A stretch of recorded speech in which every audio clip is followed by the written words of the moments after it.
Dear friends, I'm coming to you with Ukrainian weeklies. The deal to continue the war. Who profits, who pays, and why peace is delayed. Let's drop the illusions. There is no confusion, no diplomatic failure, no missed opportunity for peace.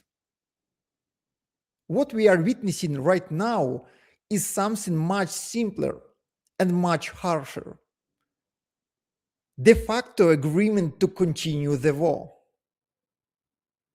No publicly signed, not officially declared, but functionally fully operational.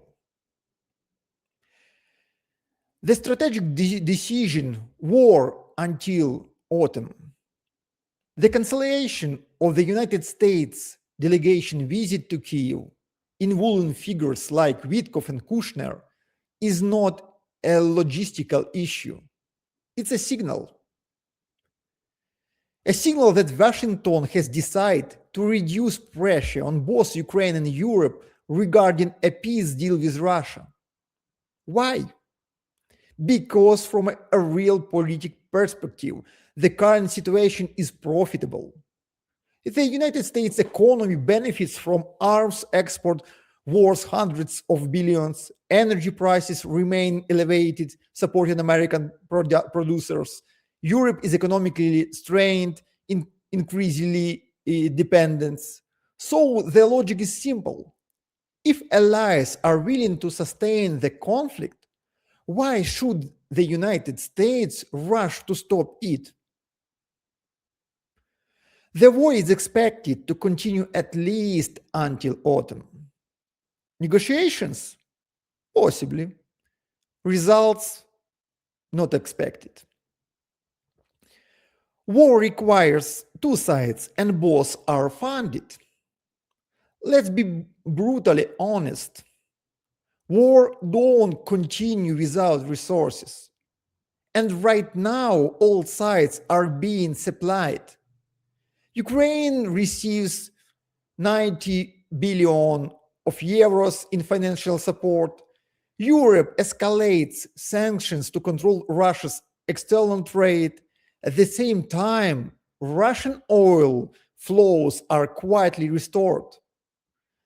This is the key contradiction. The same system that sanctions Russia also enables Russia to finance the war. Pipeline Druzhba resumes operations, restrictions on tanker oil loosened, over 100 million barrels effectively released into the market.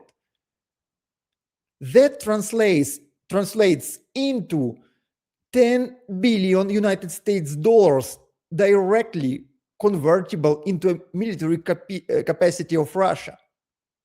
So yes, everyone talks about ending the war, but structurally, everyone is sustaining it. The peace process is dead for now. Let's be precise. The political signals are clear. Ukraine refuses territorial withdrawal, strategically logical. Zelensky questions long-term guarantees from Trump. The United States cannot provide stable multi-year commitments. Russia sees no reason to compromise while revenues continues. An offensive operation is going on. This is what I call the funeral bell of negotiations. There may be meetings, there will be statements, but real compromise? Postponed. Europe, symbolic integration, not membership. Now let's talk about the European Union. Ukraine is being offered something very specific. Not membership, not fast-track integration, but a symbolic status, participation without voting rights, no access to European Union budget, limited institutional inclusion. In geopolitical terms, this is integration without power.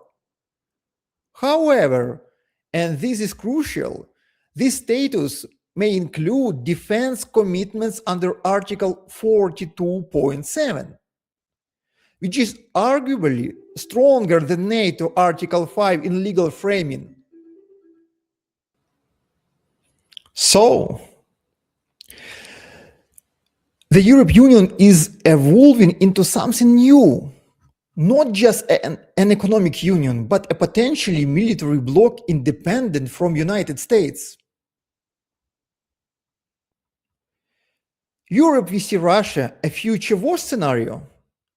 Let's think strategically. If the United States reduces its role in European security, then a future large-scale conflict is unlikely to be.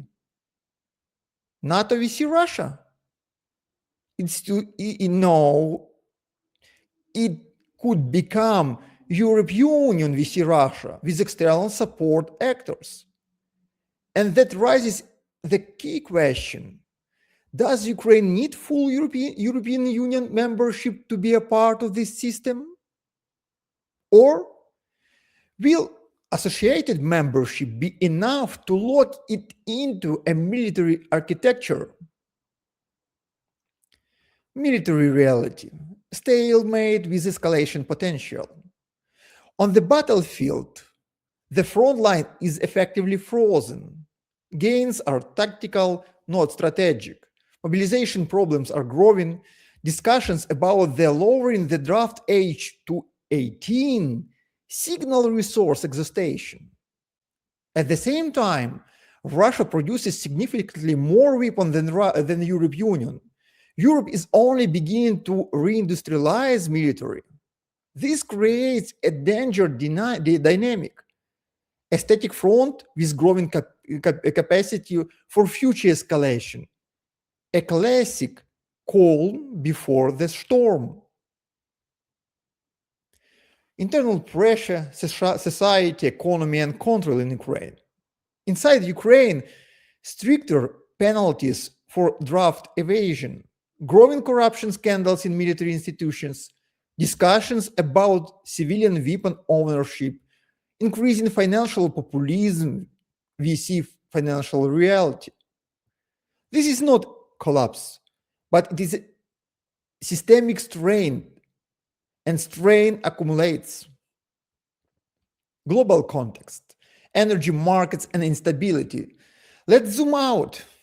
The Middle East crisis is pushing oil above 100 United States dollar for barrel. Consequences: Europe pays an additionally 500 million euros per day of this conflict. Aviation disruptions, inflation pressure. At the same time, United States faces risk in its 31 trillion United States dollars debt market. Potential dollar devaluation could trigger global financial shock. Meanwhile, political polarization intensifies globally. Left, we see right, becomes transnational conflict. What is really happening? Let's summarize without illusions.